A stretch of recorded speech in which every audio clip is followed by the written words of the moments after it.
Como utilizar a jurimetria de forma estratégica na advocacia?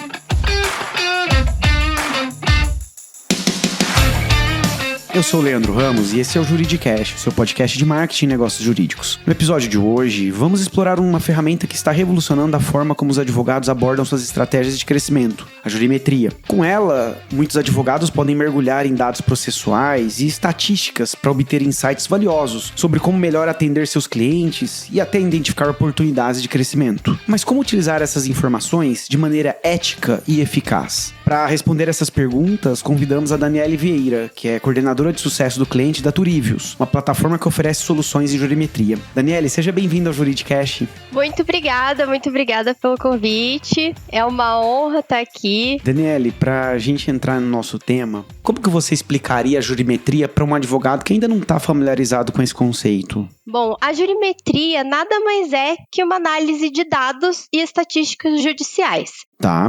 É uma combinação entre jurisprudência e estatística com tecnologia aplicada, né? Especialmente inteligência artificial. Então, o objetivo da análise é justamente gerar esses insights para melhora de tomada de decisões, né? Para realizar análises preditivas, utilizar melhores precedentes em petições, preparar sustentações orais com maior assertividade e segurança, além de apresentar dados para clientes ou possíveis clientes, gerando autoridade no que o advogado está falando, né? Eu gosto muito de falar que a jurimetria transforma o trabalho reativo do advogado em um trabalho mais estratégico. Interessante. E de que maneira, Daniele, o uso de dados e análises de jurimetria podem contribuir para que advogados compreendam melhor a necessidade de seus clientes e, no fim, ofereçam soluções mais adequadas? Primeiro, a gente precisa entender, eu falo a gente porque eu me coloco nesse bolo da advocacia aí mesmo não atuando, a gente precisa entender o objetivo da análise da jurimetria, né? Qual a pergunta que a gente quer responder e principalmente entender o que o cliente quer. Ele precisa, com a análise da jurimetria, ter a certeza do que ele quer ali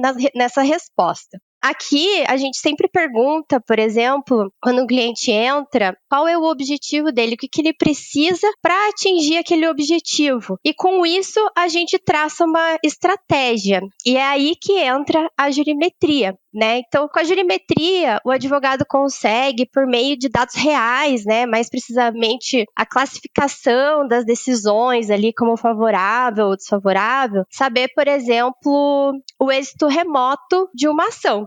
Tudo isso, claro, com inteligência artificial. Hoje em dia a gente tem essa tecnologia aí a nosso favor, sem que ele precise necessariamente fazer isso ali na unha, um trabalho manual dessas classificações. Então, com esses dados em mãos, isso pode ser transformado num relatório para o cliente, né, mostrando o percentual de êxito remoto, ou até mesmo um relatório de volume, né, uma volumetria de quanto aquele tema está sendo discutido em determinado tribunal, qual é o desembargador que mais está decidindo sobre aquele tema e assim por diante. Então, a partir desses dados, né, que são mitigados ali, a gente consegue chegar nesses insights, né, mas principalmente sabendo qual a pergunta que ele quer responder. E, Daniele, quais são os principais tipos de insights que a jurimetria pode oferecer para advogados que buscam melhorar a sua atuação e acompanhar as demandas dos seus clientes? Cara, a jurimetria, ela é um leque. Ela pode gerar muitos insights, né? O mais comum é a análise de decisões anteriores. Você precisa necessariamente, né, analisar decisões anteriores para identificar padrões,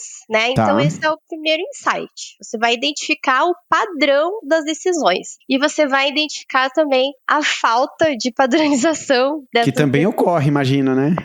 Ocorre muito. Eu acho que isso é um gap do nosso sistema judiciário, né? A gente tem essa funcionalidade teórica da jurisprudência, que é unificar os entendimentos, mas a gente sabe que isso não acontece. Então, esse é o primeiro insight, né? E procurar identificar esses padrões ou a falta desses padrões. O segundo é a análise das tendências, né? Então, ao passo que você verifica os padrões e vê a classificação dessas decisões, né?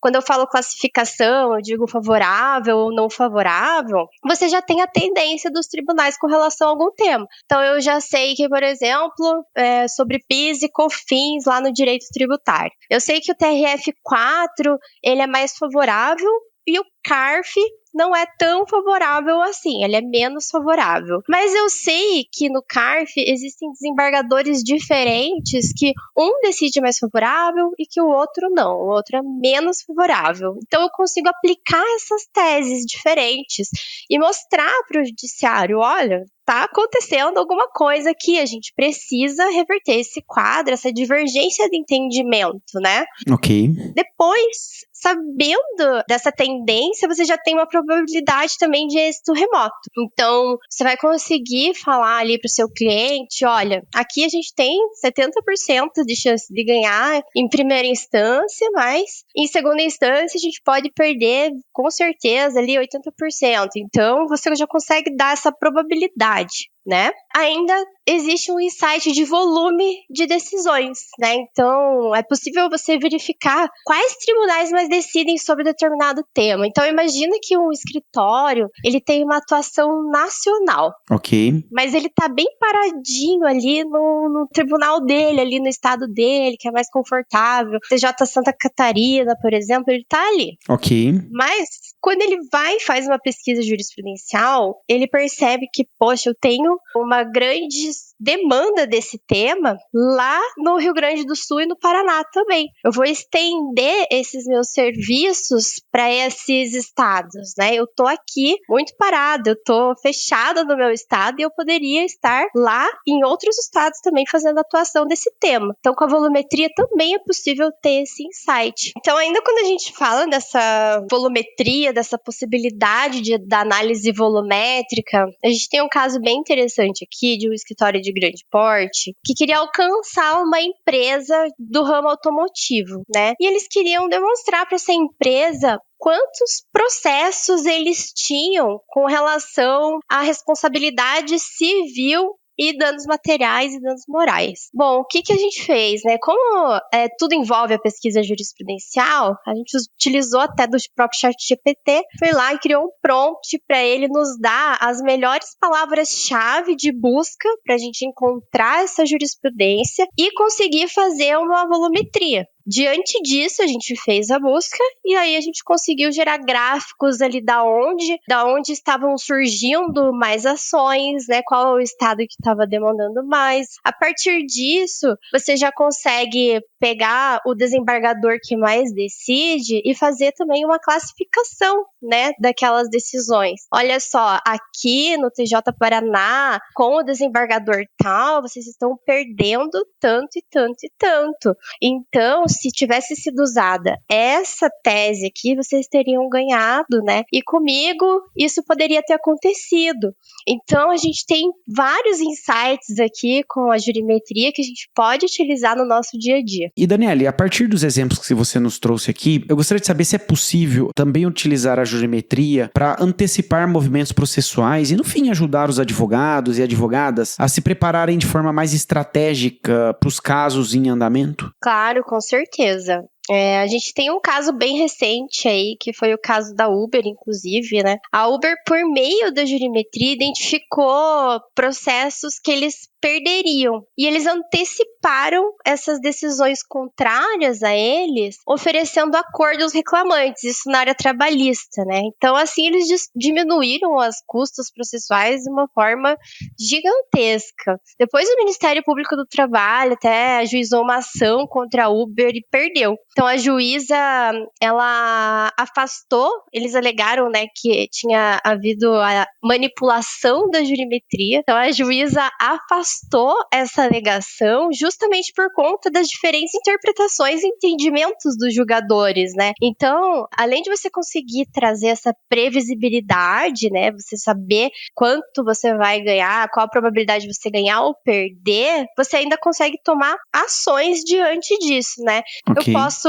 deixar de entrar com uma ação, eu posso analisar a morosidade dos tribunais, quanto tempo eles estão demorando para julgar isso, se for para a segunda instância, quanto tempo vai ficar parado lá. E, como o caso foi da Uber, né, encontrar essa viabilidade de acordo. E foi o que eles fizeram, né? Adiantaram aí diversas demandas trabalhistas que eles tinham. E aí, a partir desse exemplo que você trouxe aqui da Uber, teria algum outro exemplo, né, de como a jurimetria tem sido utilizada para otimizar a gestão de casos e melhorar a experiência do cliente na geração de novos negócios dentro dos limites éticos da advocacia? Legal. Para isso eu vou até utilizar a minha própria tese de monografia. A minha tese de monografia, ela foi sobre a redução da pena abaixo do mínimo legal. Foi da área penal, da área criminal. Então, digamos que venha um cliente, né, que ele nunca cometeu nenhum crime, ele não tem antecedentes, ele tem todas as razões para diminuir a pena. E um advogado sem jurimetria, o que ele vai responder? Bom, existe a súmula 231 do STJ, né, que diz que nenhuma pena vai ser reduzida abaixo do mínimo legal. Ok. Mas aí um advogado com jurimetria, o que ele vai responder? Existe sim, né, uma súmula que impede a redução, porém, com base nos dados extraídos do TJ Paraná, se o seu caso for para a 4ª, 8ª ou 14ª vara criminal, você terá 100% de chance de diminuir a sua pena. E a gente pode tentar reverter o cenário das outras varas utilizando o mesmo entendimento favorável. Então, quando você demonstra essa autoridade, né, essa autoridade no que você está falando, esse estudo com base em dados reais, né? Imagina se é o cliente ali do advogado, quem ele iria escolher? Quem vai dizer, bom, talvez a gente ganhe ali, ou o advogado que vai falar, bom, a gente tem 100% de chance de ganhar aqui, a gente talvez perca ali, mas a gente pode, né, com base nos dados, reverter essa situação. Então, ele vai gerar essa autoridade. Ele vai transformar também a experiência do cliente dele, que às vezes é preocupante, numa experiência leve, né?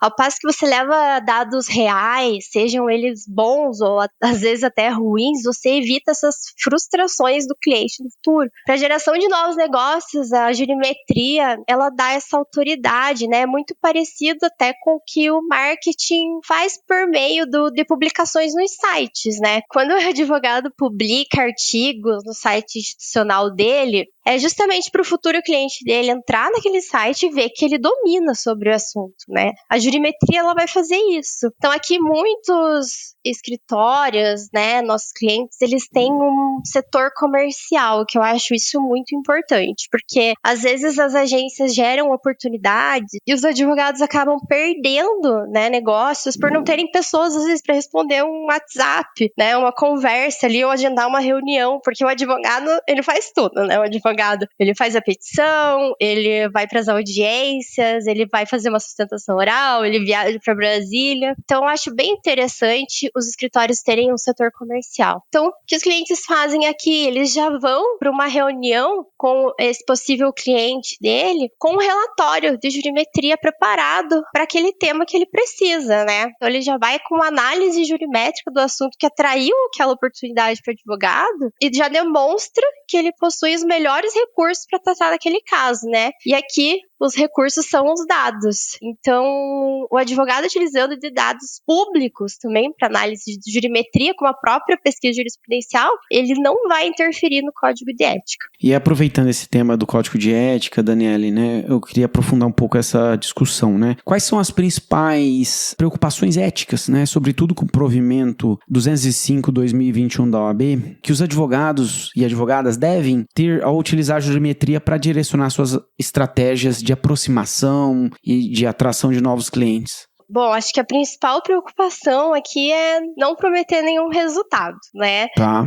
A gente não pode chegar e falar, olha, com certeza eu vou ganhar isso daqui com base nessa jurimetria, é absoluta certeza que a gente vai ganhar, ainda mais no quesito do marketing jurídico digital. A gente não pode fazer isso de jeito nenhum, né? Então, é possível a gente utilizar a volumetria, como eu falei, para direcionar mídias pagas no Google, né? Conseguir verificar qual é o tema que mais possui demanda em determinadas regiões, fazer um conteúdo informativo, informativo com base naquele assunto, direcionar para aquela região, para a faixa etária, né? Aqui os clientes, eles gostam de entrar na jurimetria por CNPJ, por exemplo, e ver qual é a faixa etária na área trabalhista que mais demanda sobre um determinado tema e direcionar um tráfego pago para lá, mas sempre um conteúdo informativo, nunca prometendo nada e nunca vendendo nada, né? Porque a gente hoje não é proibido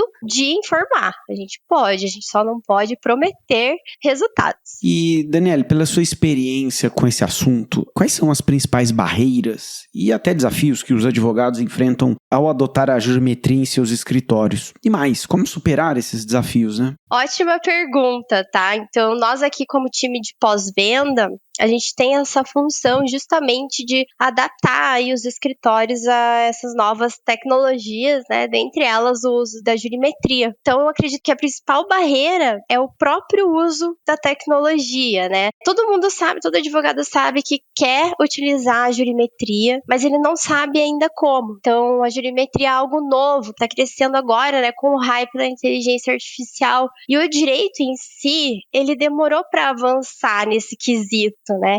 Então, a maior barreira que eu vejo que é justamente essa adaptação com a tecnologia. Saber o que ele quer responder com essa tecnologia, né? Não adianta a gente chegar com vários dados, vários números, vários gráficos, se o advogado não sabe muito bem o que fazer com eles. Então, sempre tem que ter em mente qual é a pergunta que eu quero responder aqui para utilizar esses dados. Então, a jurimetria ela não é algo pronto, né? Então, ela vai gerar insights, mas quais são esses insights que ele quer? Ele vai precisar se esforçar também. Interessante. O nosso episódio está muito bom, Daniela, mas a gente vai encaminhando para o final. E aí, como uma última pergunta, como que você enxerga o futuro da jurimetria no Brasil, né? E mais, assim, quais são os avanços e inovações que a gente pode esperar que continuarão a moldar a maneira como os advogados utilizam dados para oferecer um serviço mais estratégico aos seus clientes? Eu vejo que a jurimetria, ela já está muito no nosso presente, né? Tá. Como eu citei anteriormente, eu mesma fiz uma jurimetria para minha monografia sem saber que era uma jurimetria.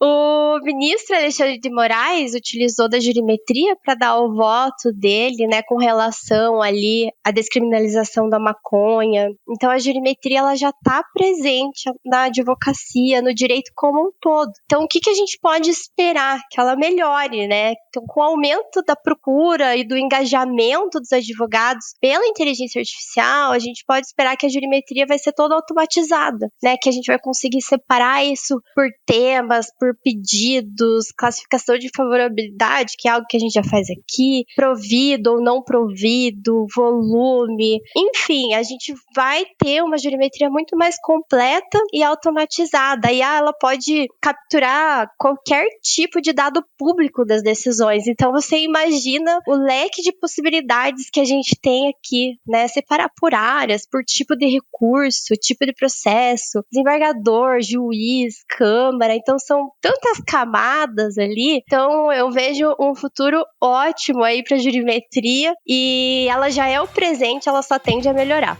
Muito bom. Daniela, eu agradeço imensamente a sua participação aqui no Juridicast, tá bem? Muito obrigada. Eu que agradeço.